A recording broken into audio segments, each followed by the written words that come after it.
No matter what. Caden, you ready? Are you ready? All right, let's see what the wheel over here. All right, ladies and gentlemen, at 7 p.m. on Tuesday, February 27th, 2026, I, Mayor Caden Slack, call this meeting to order. At this time, can we get a roll call? Counselor Funderburk. Here. Counselor Dufflock. Here. Counselor Katie McMillan. Here. Counselor Smith. Here. Counselor Dennis McMillan. Counselor McLean. Here. Mayor Sipe. Here, please rise for the Pledge of Allegiance. I pledge allegiance to the flag of the United States of America and to the republic for which it stands, one nation, under God, indivisible, with liberty and justice for all.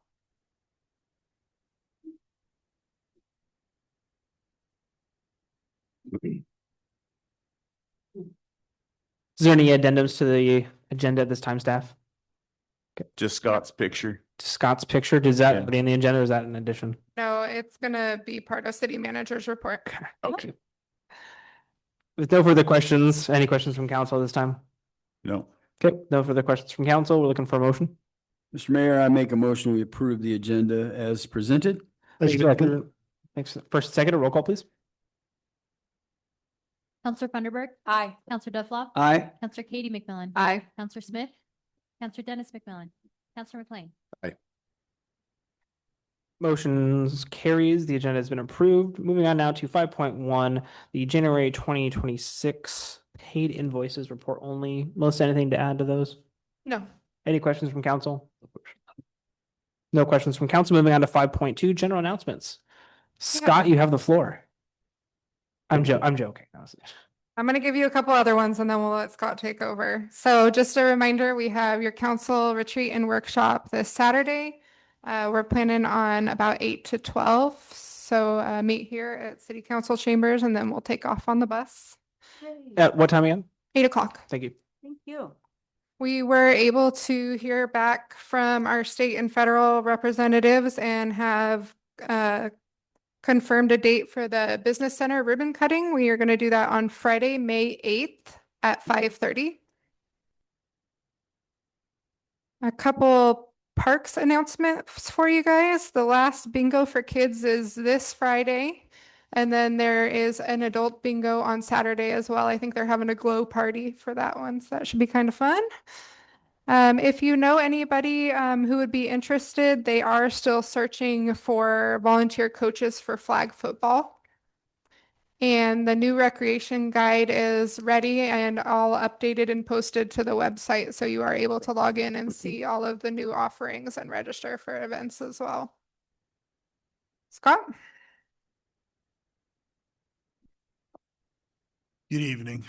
As you guys know, one of my jobs is to make sure our fleet inventory is managed and taken care of. And last year, we had put in the budget for a tractor mower flail combination that would do our trail areas and a lot of the roads that we have inherited or taken over from the county are not paved and have weeds that grow up next to them. And so until we get those modified and fixed and those kind of things, they're tough to mow. So we had asked in the budget last year and denied a tractor and a flail. It was pretty spendy. We were in $250,000-$300,000 by the time you buy a new one. They're really a spendy piece of but me looking around, I found this one a guy purchased off of the state bid, and I happen to know the guy, and I asked him about it. And it was a WashDOT, Washington DOT tractor with relatively minimal hours for the year, and the Alamo mower exactly the configuration that we were hoping for. Although we would want to put a rear flail mower on it later on down the road. I found this tractor for $50,000. Whoa. So it's considerably cheaper than we've looked around.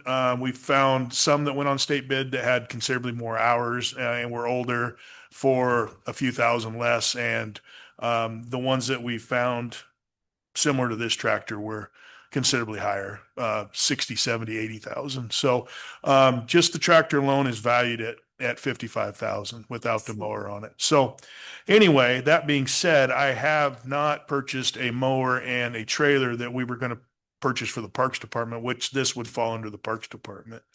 And wouldn't you know it, I have about $50,000. So we wanted to bring that to your attention. We don't want to just ask for things and then we don't get them. So I stomp out the door and find the money and buy it someplace else. So we have to do our due diligence and make sure. It's important for us to be very, open in how we do those kind of things. And since we haven't met with the budget committee this year yet, I just don't like, and Dave and Melissa don't like just making decisions like this. So we wanted to bring this to your attention. I wouldn't bring it to your attention unless I thought it was a very good buy. The DOT keeps really good care of their machinery. So anyway, I just thought I'd throw it out there. I think Dave will probably want to, I don't know where we go from here. I just wanted to bring it up to your attention and tell you that we do have the money to buy it. It would delay a regular park mower and a tractor for a year, but we can certainly get by. So. Yeah, there's no formal action that we need to take. We do already have budget appropriation enough to cover it. So unless there's any big objection, we'll move forward with that. We just didn't want you all to be surprised when we came back and deferred that mower, the other mower and trailer request into next year. I like it. Yep, Yeah, good job. it's a good deal. I want to drive it. Yeah. I don't want that insurance coverage. I think we're good. Yeah, you'll have to talk to the insurance guru here before we do this. Good job, Scott. Thank you very much. Okay, It's exciting. thank you. Appreciate it. Anything else from staff for 5.2? Okay, with that, we're going to go ahead and move on to our public comment period at this time. As a reminder, the public comment segment allows for community members to share their opinions, raise concerns, and provide information directly to City Council. Thank you, Chief. Comments should address city-related issues and must not pertain to items scheduled for the public hearing on the same meeting's agenda. If you wish to speak, please complete the sign-up form, including the topics you wish to address. Please begin by stating your name and address when called. The podium speakers are allotted 5 minutes unless otherwise directed. Please note, comments criticizing city programs and operations are permitted during this segment. However, criticisms of individual city employees is not allowed during the public comment period. Concerns regarding city employees should be submitted in writing to the city's human resource manager for proper review. Thank you for your cooperation. This evening, we have Josiah Barron.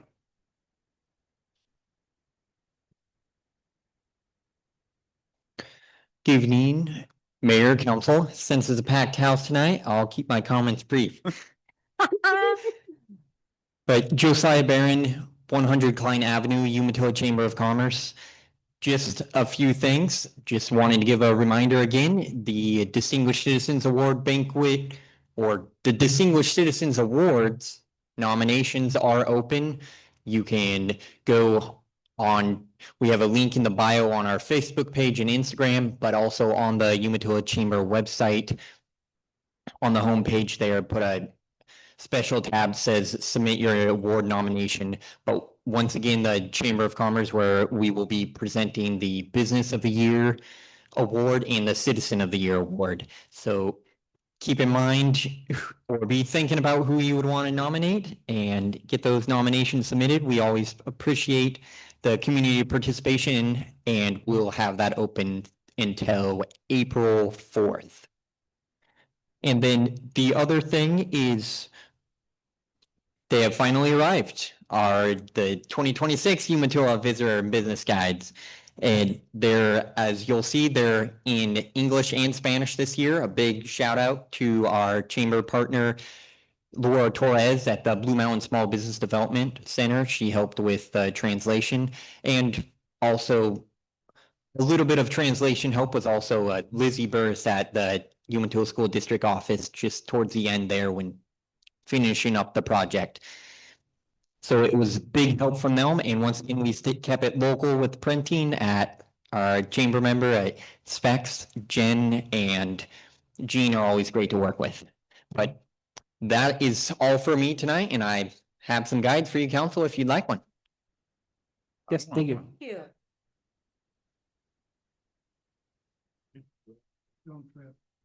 Thanks, For sir. that cable. Let's make sure you give one to Nancy too. On the way by. Thank you, sir. English and Spanish. you. Oh, very nice. Okay, moving on now to our consent agenda for 7.1. We have the February 3rd, 2026 minutes. Any addendums on that from staff? No, any questions from council this time? Yeah, no questions, looking for motion. Mr. Mayor, I would make a motion to accept the agenda, the minutes, February 3rd, 2026. Thank you for the motion. Get a second, please. I'll second that. Thank you for your motion. Thank you for your second. This time we're looking for a roll call. Counselor Funderburk. Aye. Counselor Duffloff. Aye. Counselor Katie McMillan. Aye. Counselor Smith. Counselor Dennis McMillan. Counselor McLean. Aye. You guys have it. Moving on now to our new business item 9.1 for this evening. We have resolution number 31, 2026. A resolution authorizing an intergovernmental agreement between the city of Umatilla and the Umatilla School District for a donation of a surplus police vehicle. All right, so ORS Chapter 190 allows us to enter into intergovernmental agreements with other public agencies. One of the last items that you guys declared as surplus was one of the old police Durangos.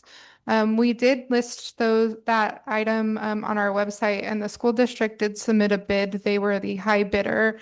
But because we can enter into these agreements and in spirit of being a good partner, we actually just rejected their bid and approached Superintendent Sipe about making a donation to the school district. So this resolution would authorize that intergovernmental agreement. We've done this before too. We No. have. We give a Crown Vic and some other stuff. And we raced that thing till it exploded. It was great. I know, It right? was fun, yeah. I know. One caveat, one owner high miles. Yes. Hi, Miles. Yeah, we'll race this one too, I'm sure. Yeah. Any questions from council? No. Okay, this time we're looking for a motion. Mr. Mayor, I make a motion, we approve resolution number 31-2026. Thank you, motion. Get a second, please. I'll second that. Thank you. Motion's been first and seconded. We're looking for a roll call at this time. Counselor Funderburk.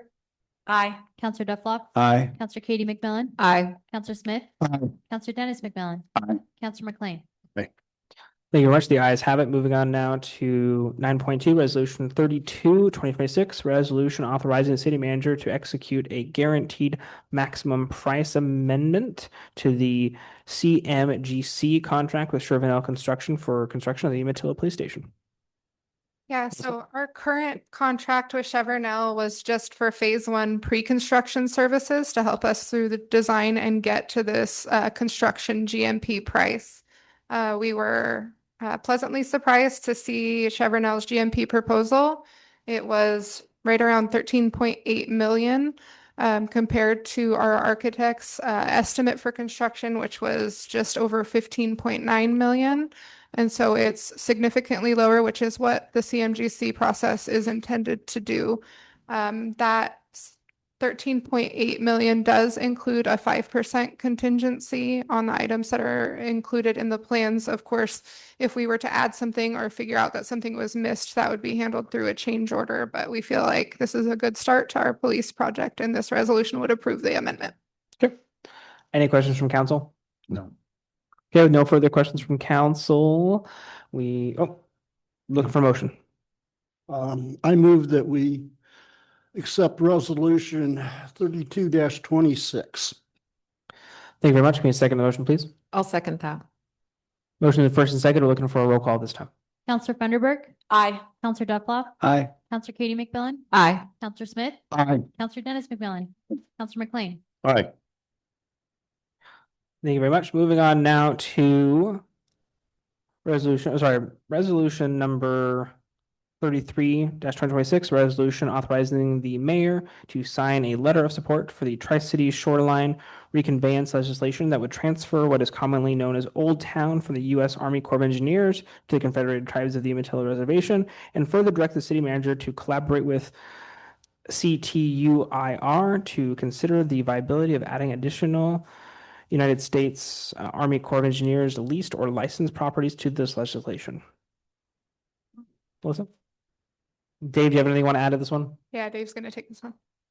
Yeah, first of all, Mayor, Council, I apologize for not being there in person tonight. I have been very sick since Sunday, and it's still not better yet. So I appreciate you letting me meet with you here remotely tonight. Appreciate again to our great staff who is making it look like it's smooth as can be because they are that good. So appreciate them as well. Wanted to just introduce this item a little bit. The only elected official that was here when I started that's sitting on the dais now is Councillor Duffloff. He was the sitting mayor at that time. When I first started at the city, we were one of the goals was to work on Old Town and see what we could do to perhaps get that back into local ownership. Before I started at the city of Umatilla, I also worked as a consultant for the cities of Pasco, Richland, and Kennewick. And they were working on this project called Reconveyance in a more informal light at that time in 2018. Ultimately, in 2021, they created a very formal group. Zach, when he was community development director for the city of Pasco, worked on this project as well with Tridec. They've been working, the Tri-Cities areas have been working on getting several properties along the Columbia River shoreline in the Tri-City area transferred over to local ownership for a better part of a decade at this point in time. So when I started in 2018 and early parts of 2019, we were trying to continue on some of that work. And at that point in time, they were working with U.S. Representative Newhouse's office. And it became pretty apparent that for the city of Umatilla, the best role that we could play would be in more of a supporting role into what they were doing in the Tri-City area for the shoreline for a number of reasons. But at the very least, they had a significant number of resources from each of the Tri-Cities, plus the CTUIR, plus Tridec. They identified this as a very high project priority. So fast forward till now, it's pivoted just a little bit. At that point in time, it was to bring all those lands along that shoreline back into local ownership, and that meant the cities. Well, of course, the CTUIR said, well, not so. We have our treaty from 1855 gives us first rights of refusals for any federally owned lands that transfer, and we would exercise those rights. And it wasn't meant to be combative or any of that sort of idea, but more along the lines of we have a say here. And so the conversation pivoted to what you're seeing on this proposal here and what will be the legislation that Representative Newhouse will bring forward, which is the lands would transfer over to CTUIR with a corresponding MOA, a memorandum of agreement, that would say that the CTUIR, in partnership with the cities and the counties and the ports, would work collaboratively to come up with dividing essentially those properties into the local ownership that makes the most sense. Similar to what you kind of saw with the CDA, although that process took significantly longer than I think this would take. And so you would have, right now, the only property they're looking at of adding to the Tri-Cities legislation is Old Town. I provided a map, attachment in your packet that shows other lands that are along the Umatilla River shoreline, as well as the Columbia shoreline with the marina as well. This resolution would also allow for us to continue to work collaboratively with CTUIR to see if it's viable to add these additional lands into this legislation. Most of those properties are, they're all owned by the Army Corps of Engineers. Most of them have a lease with us. There is some sections there, particularly the track and football field is under a lease with the school district. And so there's still a lot of conversations and work that would have to be there. If the idea there would be is that you would change the lease essentially from a lease with the federal government to a lease with the tribe. And then you'd work directly with the tribe through those processes as being a leaseholder with them.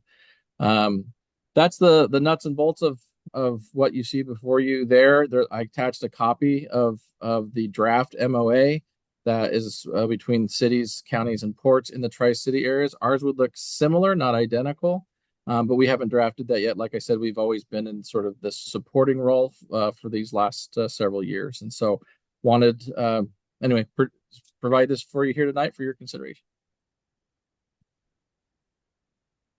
Okay, any questions from council this time?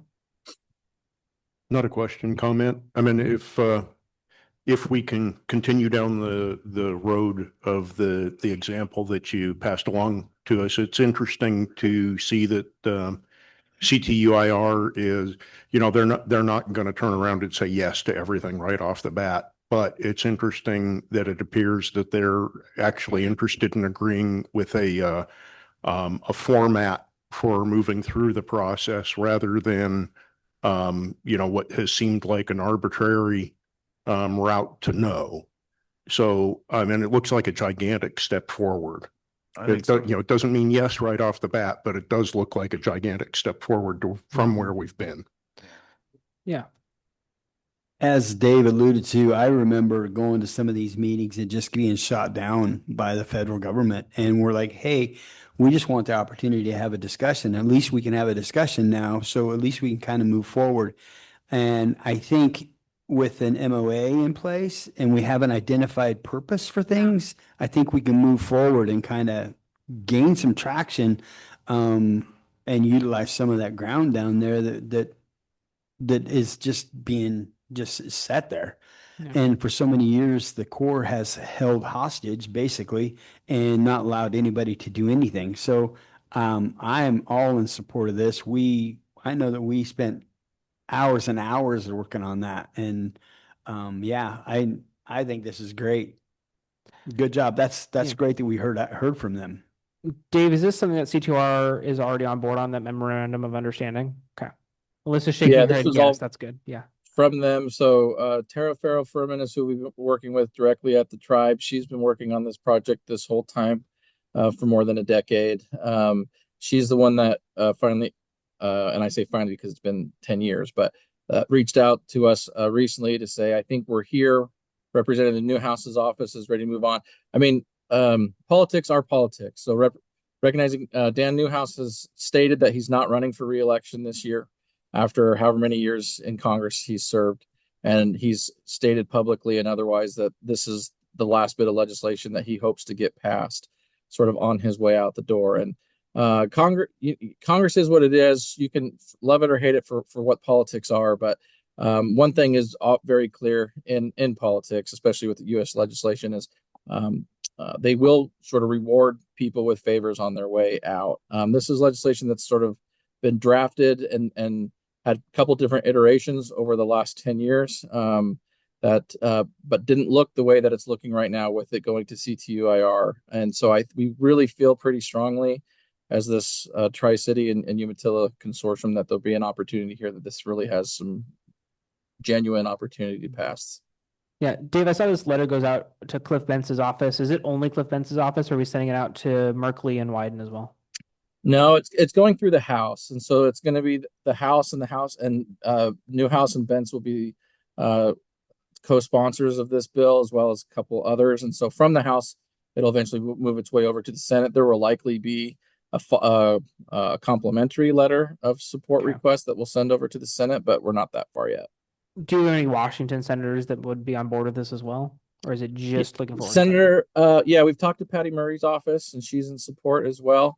So just obviously just her region also. So those are the two we've talked to so far, is Newhouse and Murray. Okay. And Newhouse has been working on this for, man, 20 years, If not 15 years. his whole career. Probably. Yeah, pretty much Long time. his whole time in Congress. Yeah. It's been a big deal. Yeah, that's an appropriate angle to bring the tribes on board, because it's not going to be turned over to anybody. Yeah. Yeah, because the cities can't take that. No. That's great. That's really good. Any further questions from council this time? Okay, no further questions. We're looking for a motion. Mr. Mayor, I make a motion to approve resolution 32-2026. 33. No, 33. 2026. Yes. Looking for a second on the motion. I'll second that motion. We get a roll call, please. Counselor Funderburk. Aye. Counselor Duffloff. Counselor Katie McMillan. Aye. Counselor Smith. Aye. Counselor Dennis McMillan. Aye. Counselor McClain. Aye. Mayor, if we could please make sure that you sign that before you leave tonight. They need that over like by Thursday. Yep, sounds good. I'll make sure that Thank happens. you. Thank you. And then moving on now to 9.4, Resolution 34, resolution interpreting the city's charter related to qualifications of elected officials. This is Joanna's. Yeah, Joanna's going to take this one. Go for it. Good evening, Mayor and Council. Thank you for, again, I want to echo Manager Stockdale's comments of letting me work remotely. This has been a unusual weather day for myself living in Southern Oregon. We had quite a bit of snow, so I appreciate your flexibility. So in January, there was a question about residency for City Council elected officials. And the question was, what the definition of a resident for 1 year, qualified elector for 1 year residing within the city for at least 1 year immediately before election or appointment to office. So City Council directed staff to go back and do a little bit of research, which I provided some information to your council, and found that the Oregon Constitution grants city home rule authority for you all to adopt your own laws, conduct your own business, and except where preempted by state law. And the city of Umatilla voters, when they adopted the charter, they adopted it to grant the city council the broadest ability and authority to construe its own charter. So in other words, you as city council get to choose how to interpret your own terms of your charter unless they are preempted by state law. And on the question about residency, in fact, there is no state law interpretation for city elected officials. In fact, the Oregon Secretary of State defers to the city's elections officer to review qualifications of a candidate. And in circumstances actually where the Attorney General has been asked on state law issues, they have construed it liberally. And in fact, in one circumstance, finding that in a people's utility district, finding that a candidate from an annexed territory need only have resided within the annexed area for the duration requirement immediately preceding the election. So with that, this is a resolution for your consideration on whether you wish to interpret the charter to allow two different interpretations. One would be to allow those who have physically left the city of Umatilla for military or religious purposes, but have retained their official address or Oregon driver's license within the city of Umatilla for more than a year, and whether that is sufficient for the 1 year residency requirement. And then the second one would be a person who has maintained their official address or Oregon driver's license for more than a year on property that is annexed into the city prior to filing for candidate for office. And so if your council chooses to do so, it can clarify that the residency requirements would meet those two circumstances. If you have any questions, I'm here to answer anything for you. Council, is there any questions at this time? No. Okay, it looked really well written. We appreciate your time and effort in looking into this, and looks really good. Thank you. No. Corinne, do you have a question? Yeah, I was just asking, is this on top of already living here? I must have not been here when this was originally. Yeah, I think you were gone. Yeah. Okay. Do you have a question though, or you just Yeah. processing? So is this on top of Well, living here, not living here? Yeah. Yeah, so we already have a requirement in that you have to live within the city for at least a year. Okay. But there are people who've expressed interest in running that had specific questions about if they were gone for a religious leave Right. situation, or if they were to annex, would they qualify? And so this was an analysis Oh, done. got it. Okay. Right. So Which basically, makes sense. if somebody was out of the country Or like a they- military. right, okay. if they were on a military or if they were on a religious Mission. mission, right? Yeah. Will they, and especially if they've lived here forever, Yeah. then why wouldn't they be eligible? also, if a person's on the outside annexed, and let's say Darla wanted to annex into the city, she could run for a position at that time. So that's basically where we're at with that. And I think as we go through our city, as I explained before, you can live on Cherry Street and not be in the city. So, or you can live where where Darla lives and you're not in the city, which doesn't make sense to me.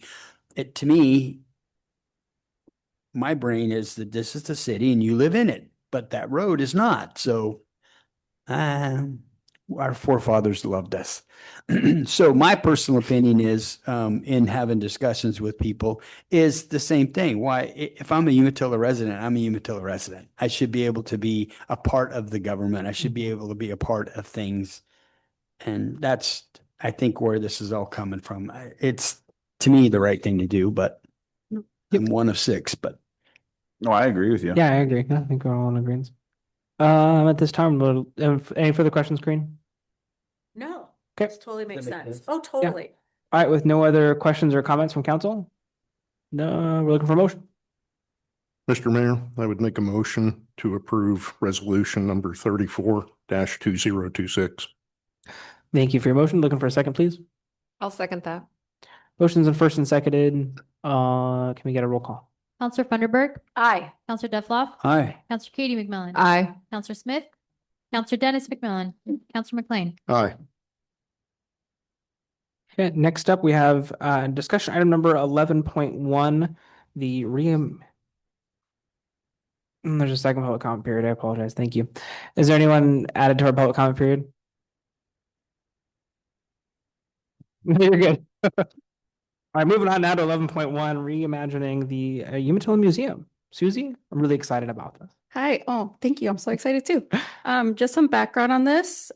We met with the museum board at their last meeting and presented the idea of reimagining what the museum can look like.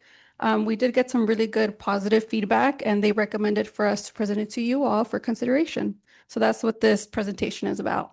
I'm telling you, I love the renderings. Oh, yeah. Looks so good. Yeah.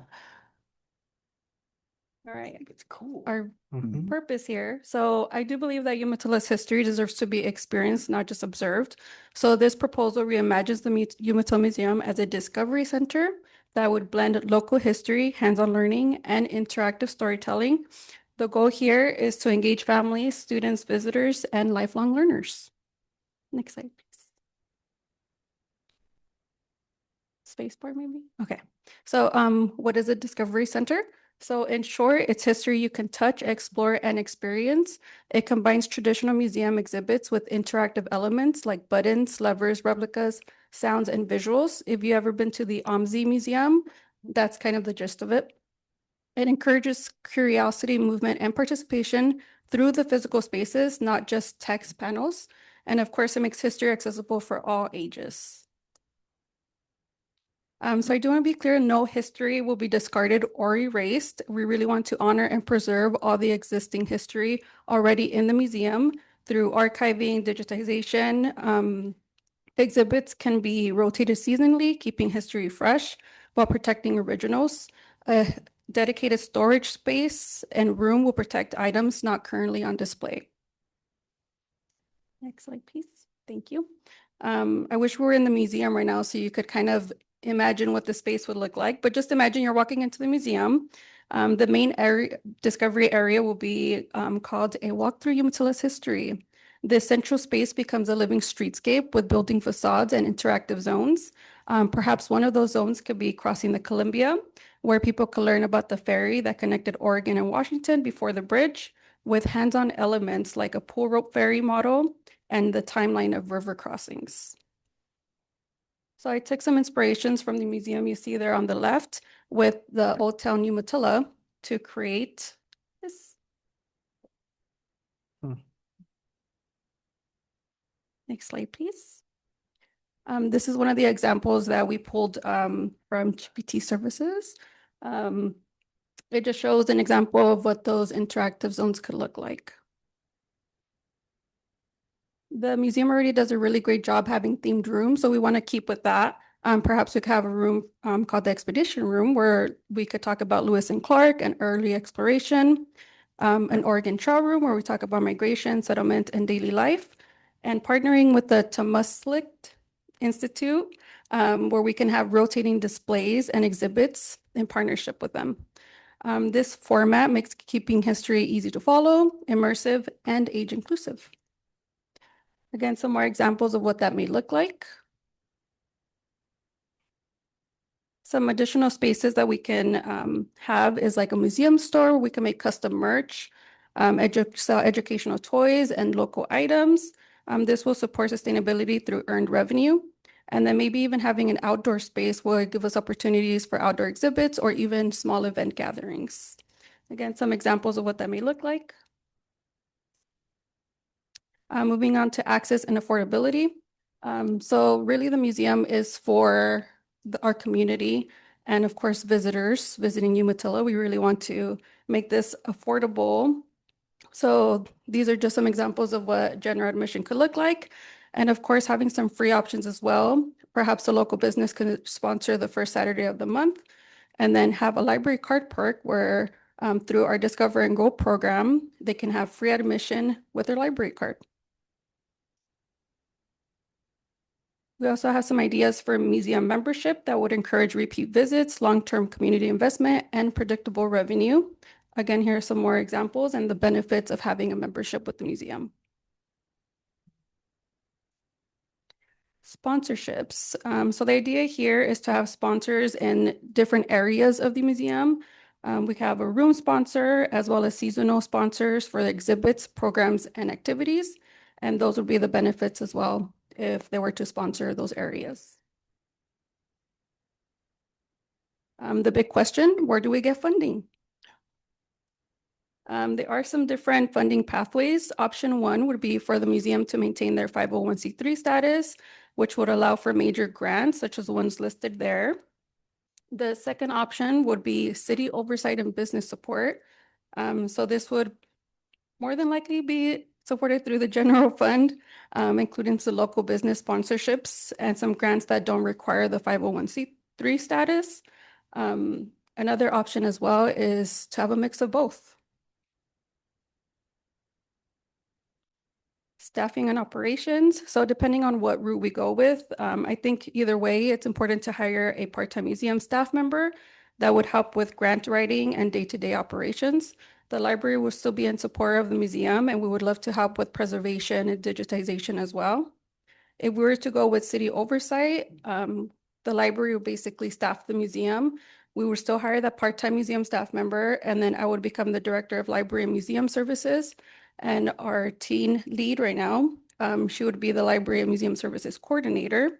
So she does have a master's degree in library science, and she also has a minor's in archiving. So I think she's a perfect fit for this.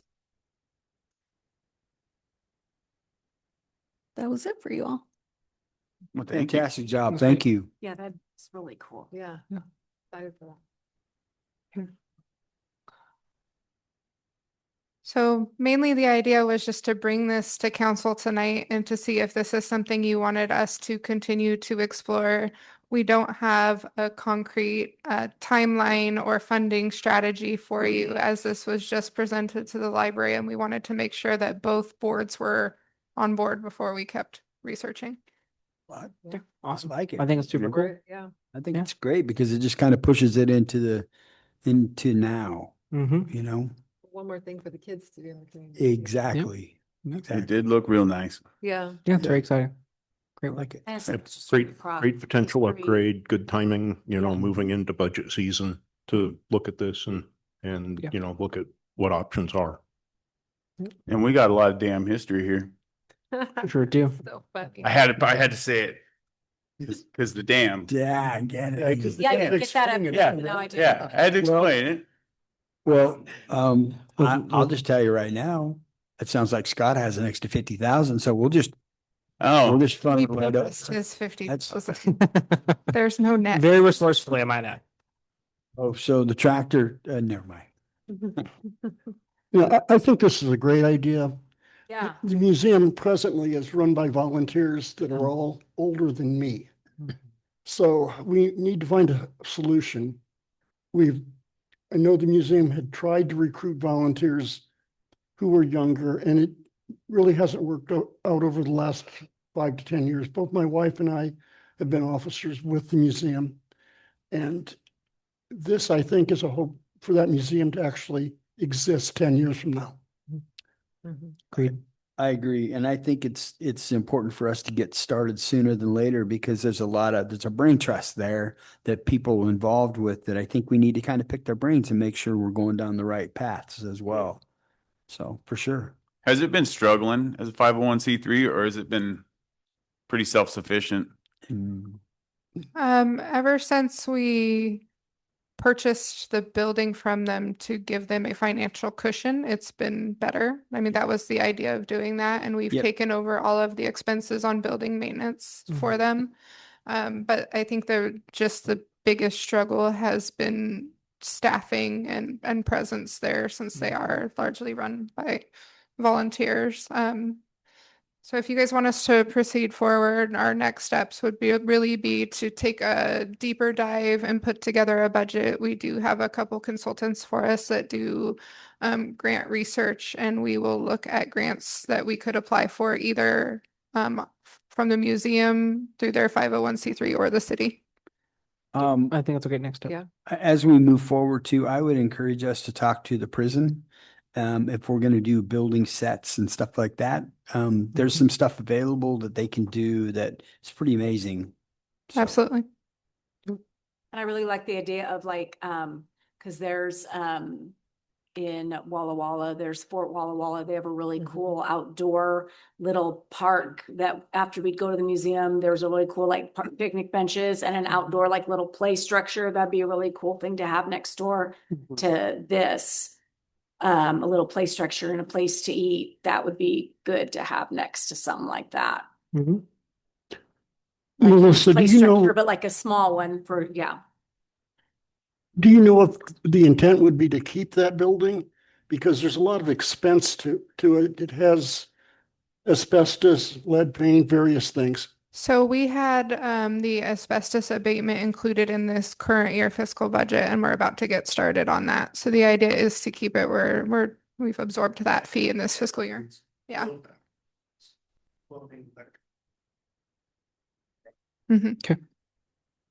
even if we decide later on to move it to another location, it still will have that available.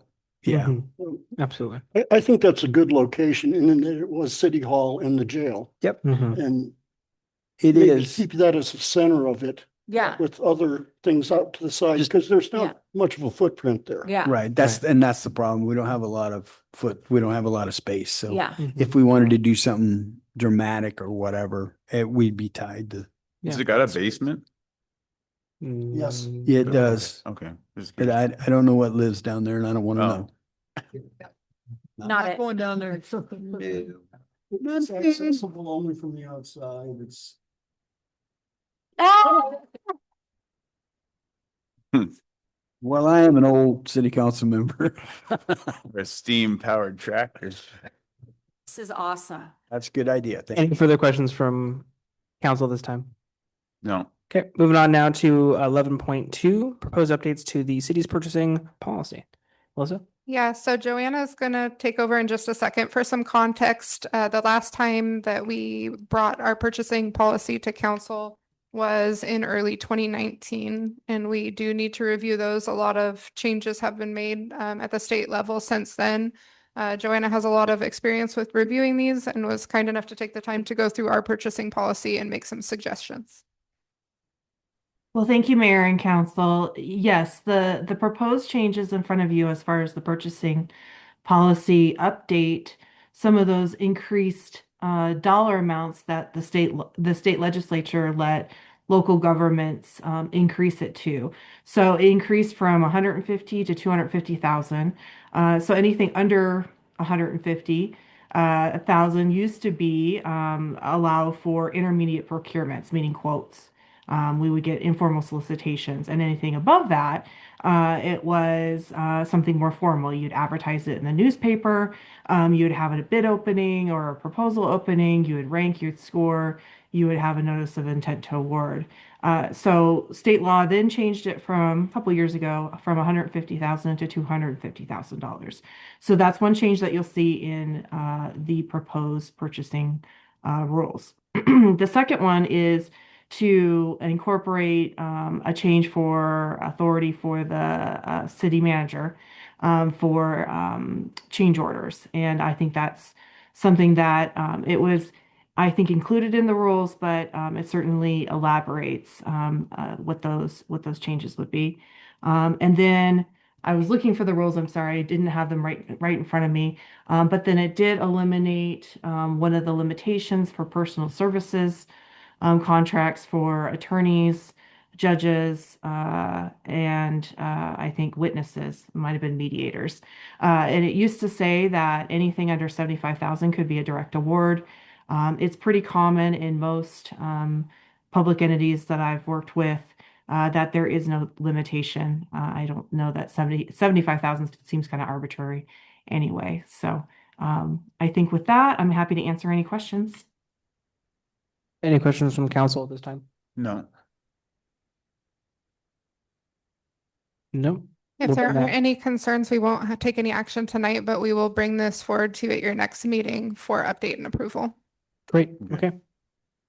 No, I don't think so. And it's not driven by us, so it's No, it's part of. more restrictive than the Right. state's policies right now, and this is Yep. really just to bring us in alignment. Get in line. The change order note was actually not included before, but it's the practice that we were following, the 25% change Yep. order that we've always discussed. Yep. Okay, sounds good. And then, no, okay, with no further questions, we're moving on to 11.3, review of the draft of the city of Umatillo's communication policy.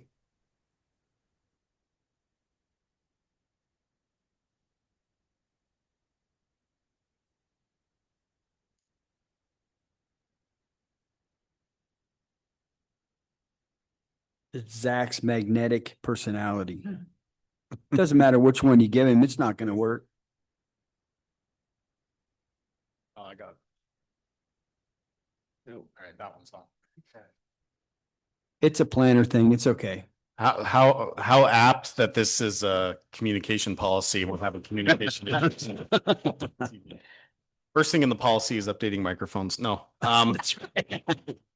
So as part of the city council goals and a work item for city manager Stockdale, we've created a communication policy for review by the city council. This is a single policy really to maintain open, transparent, and proactive communication, build and foster public trust, align all of our practices within City Hall internally and externally, and provide clear administrative direction for communications to the community.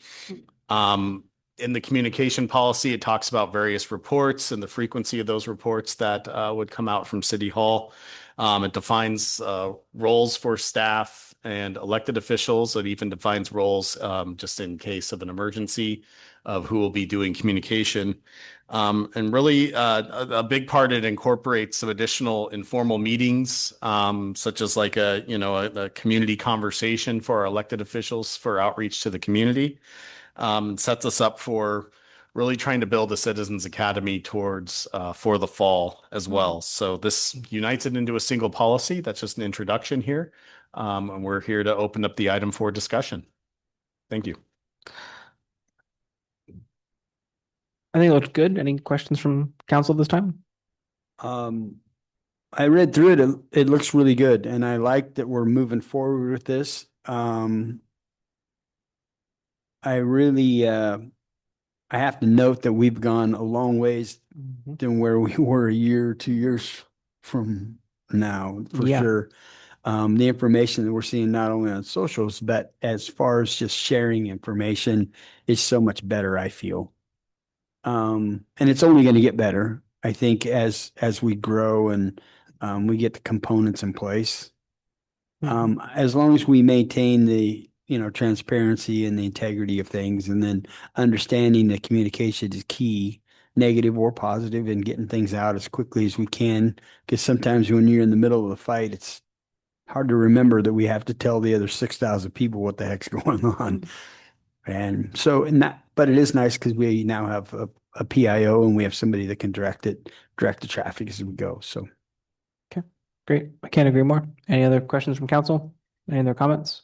I was just gonna add a comment to, essentially agree with that. It's great to have a starting document, in a specific form to work from. It'll undoubtedly be a work in progress. We'll have caught some things that we've all been thinking about and have seen. And what we find we didn't catch, we'll get added as time goes on, but it's great to have a framework to add to that. It's an easy read, and it's going to be a good document to have as a fallback, for us all to, hold ourselves responsible for how we're supposed to be communicating. Agreed. Council, if I could, just a second. So on Saturday, you're going to get more of the Governance Academy. We'll present that at your workshop. General framework for that. We'll have a few months to finalize that, but we'll go over that, and then we'll talk a little bit more about what Zach mentioned there on these informal opportunities. We'll have to get ourselves organized so that you don't violate any kind of quorum rules for that, but have opportunities where, in addition to the town hall, which is what we're all doing in July, but where there's be an opportunity for a pair of you to go out every other month or however often you all decide to be able to have those opportunities. There's been a lot of success. Hermiston said they had a lot of success with those at like football games. So they would go to like the corner of the stadium and kind of be there right beforehand. And they said they get about a dozen people or so that would come each time. I thought that was pretty relevant. And so kind of partnering up with community events and activities seems to be a good opportunity to combine some of these efforts. So we'll talk a bit more about that on Saturday. Awesome. Okay. Any further questions from council or staff? Okay, moving on now to the mayor's message. I just want to highlight Scott finding a good deal. Nice job, Scott. Way to keep your ear to the ground. We appreciate that. I also want to give a shout out to Susie and her hard work on the library and working with the museum and working hard on that. We definitely appreciate that. And we really look forward to seeing that in the budget meetings and seeing where that all lands. Other than that, that's all I have for this evening. We'll go ahead and start with Ms. Funderburk. Just thank you to everyone for all you do. Appreciate it very much. I really don't have much to say. Okay. Mr. DeFloff. A couple of things. I want to say the building center is looking fantastic. Also, I ate a hot dog at the golf course on Sunday, and it was amazing. It was probably the best hot dog I've ever had no, probably not. But it was good to know that I could purchase one. Thank you very much. It's been 3 years in the making. It's all good. And I jokingly poke fun at that, but the course looks really good, and I know he's doing a fantastic job, and just everything's coming together. It's looking really good. And yes, Scott, that's great that you're being frugal and trying to find a deal for us. That's amazing. In these financial uncertainty times that are happening, it's wonderful to see that we can do that. Rec department, man, they're killing it with these events and stuff, and I'm seeing the postings, and it's the kids and the adult bingo both is just overwhelming. That's great. I love to see that community involvement. That's killer. That's always what we wanted. And as far as the working on the waterways, that's killer. I'm so ecstatic about that.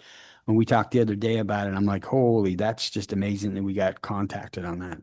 That's great. That would mean so much to this community if we can unlock that piece of ground right out by where the Umatilla and the Columbia come together. And if we could utilize that for some kind of a event area or a amphitheater or something like that, that would be fantastic. That's probably a pipe dream, but it would be cool. That's all I have at this moment. Great. Thank you. Councilmember McMillan. I don't have a lot either, but I do want to say it's awesome. They finally got the crosswalk in down there by Dollar General and stuff. Thought it was gonna be a lit up one, but hey, we will take whatever we can get because it's nice that It will, they left out the part where we have to buy the lighted sign. oh, And convenient. so that will be coming to you at the budget meeting. We're gonna need to purchase that and install it. Okay. Well, that's gonna be nice though, because that's so busy right there, but at least having something in place marked there is nice. Yeah. I'm excited for the museum stuff. I think that's awesome. You know, Pendleton used to have like a Discovery Center museum thing that the kids could always go and play at and stuff, and it was so nice. And it'd be awesome for you, Matilda, to have something else for the kids to do too, and then also learn the history on top of it.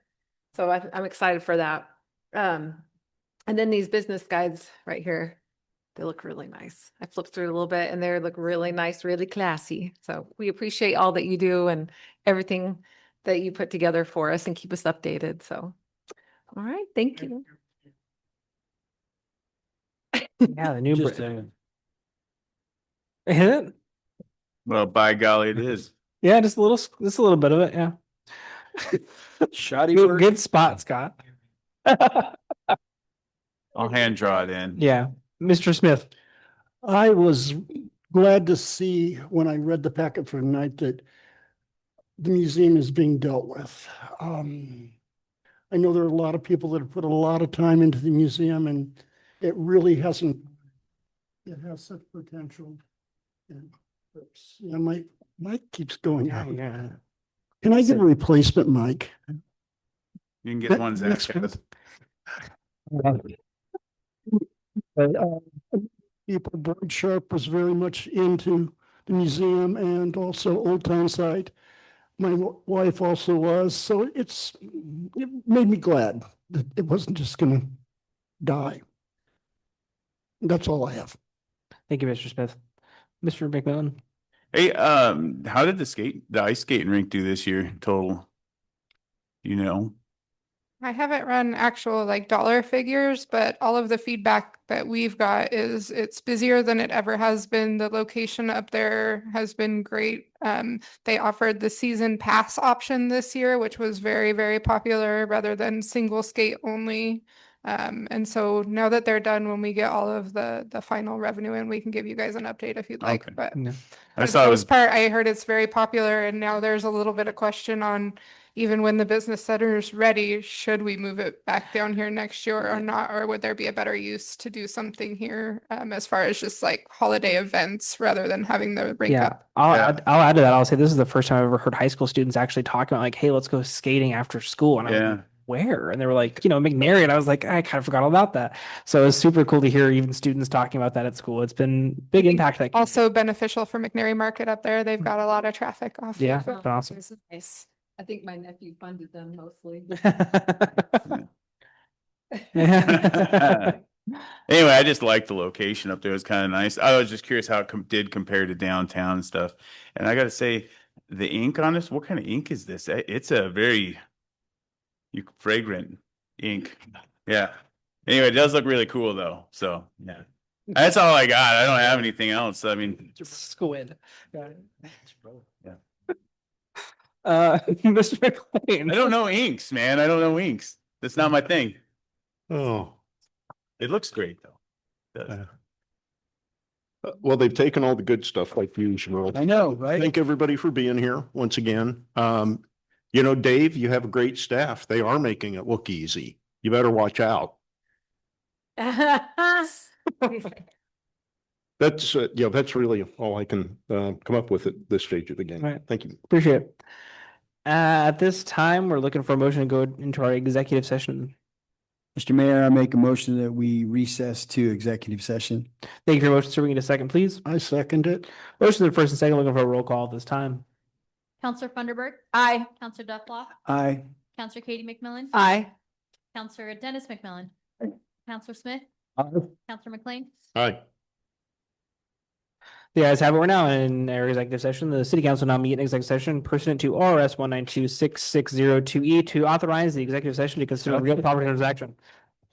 Representatives of the news media, the city manager, the city attorney, and the department director shall be permitted to attend the executive session. All other members of the audience are asked to leave the room. Representatives of the news media are specifically directed not to report on otherwise or disclose on any deliberations or anything said about these subjects during the executive session, except for deliberations or anything said about these executive sessions, except to state the general topic of the session as previously announced. No decision may be made during the executive session. At the end of the executive session, we will leave and return into our regular session and welcome the audience back to the room.